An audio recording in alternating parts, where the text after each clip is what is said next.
Het was een besloten voorstelling en op een niet alledaagse plaats. Slechts zo'n 70 gelukkigen mochten erbij aanwezig zijn. Mental Theo en Guido Weijers waren samen in Venray en losten daar de belofte in om een benefietvoorstelling te verzorgen. Aanleiding voor de bijzondere gebeurtenis was het jaarlijkse Ruby en Roos Golf Event, waarvan de opbrengsten naar onderzoek van het ontstaan van gynaecologische kanker gaan. Eigenlijk is Mental Theo, oftewel Theo Nabius, is een van de bestuursleden van Ruby en Roos. Hij heeft weer een goede vriendschap met Guido Weijers. Samen treden ze gezamenlijk op voor het KWF en voor Ruby en Roos. En Theo heeft eigenlijk die avond gevraagd of Guido Weijers spontaan een kavel wilde bieden op de veiling van Ruby en Roos. Nou, die twee mannen hebben eigenlijk hun krachten verzameld. En daardoor hebben ze eigenlijk een uniek, exclusieve optreden geveild voor een bedrijf wat erop wilde bieden. En dat is Personato in combinatie met het autobedrijf Van Haren geworden. De beide directeuren van de bedrijven, die ook nog eens naast elkaar gevestigd zijn, vonden dat ze wel eens iets speciaals mochten doen voor hun personeelsteams. En wij hebben spontaan gezegd tegen elkaar, wij gaan spontaan samen die kavel doen voor ons personeel. Wij zijn buurmannen, al een aantal jaren. Wij leven op goede voet met elkaar. En dat is eigenlijk ook de reden dat wij voor dit doel gekozen hebben. Spontaan en ook dat Gladys zich al jaren inzet voor dit goede doel. Het goede doel, de stichting Ruby en Roos, speelde dus mee om op de behoorlijk prijzige kavel van Guido en Theo te gaan bieden. Maar eigenlijk is dat begonnen gewoon vanuit Gladys. Waar we Gladys kennen en Erik kennen we natuurlijk al jaren, hier vanuit Venray. En Gladys heeft natuurlijk zelf gynaecologische kanker gehad en is daar een stichting mee begonnen. Dat doet ze fantastisch voor het goede doel. En in Nijmegen zit een professor waar ze zeer intensief mee samenwerkt. En die hebben elk jaar een kavel waar veel prominente BN'ers komen. Ja goed, en daar worden kavels ter beschikking gesteld. En wij doen volgens mij zelf al jaren 4, 5 mee. En ik moet zeggen dat we het een lengte dagen doen. Want de gelden die daar naartoe gaan naar een heel goed doel.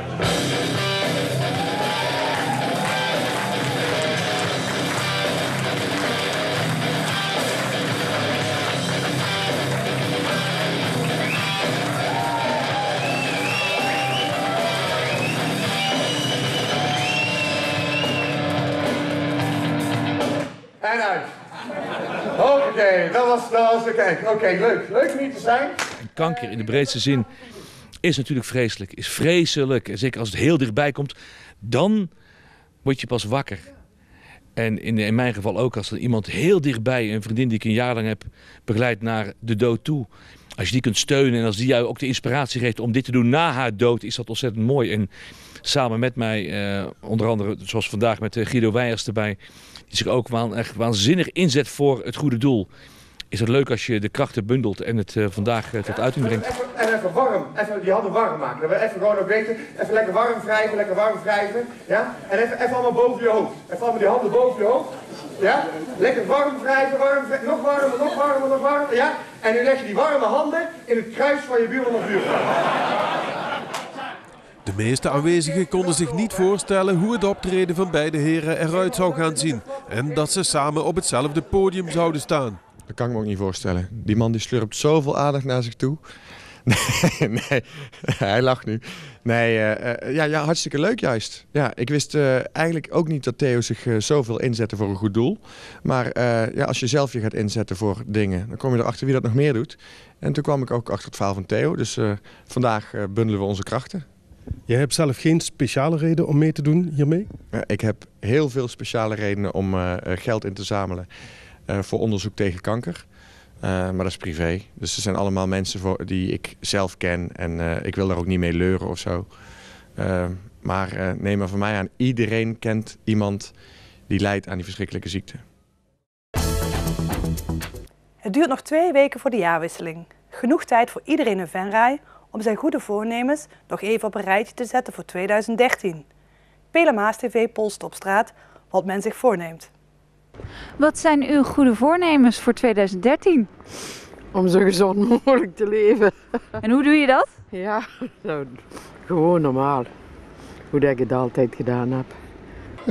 Die heb ik niet. Ik ben gepensioneerd en ik heb alles wat ik wil. Dus ik heb geen voornemens. Niks van het lijstje, afvallen, stoppen met roken? Niks. Heb ik allemaal niet. Ik rook niet en ik drink niet. Wat zijn uw goede voornemens voor 2013?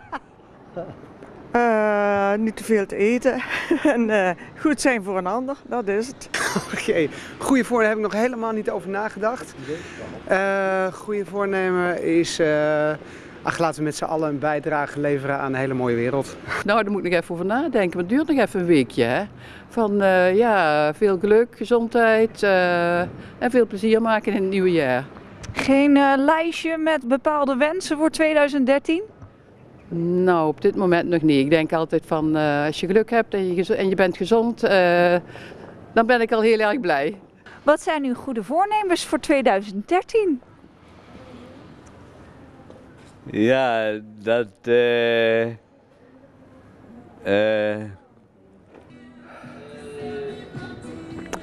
Nou, ik hoef er echt niet lang over te denken. Nou, eigenlijk maak ik geen voornemens meer. Alleen leven bij de dag. En aardig zijn voor iedereen om je heen.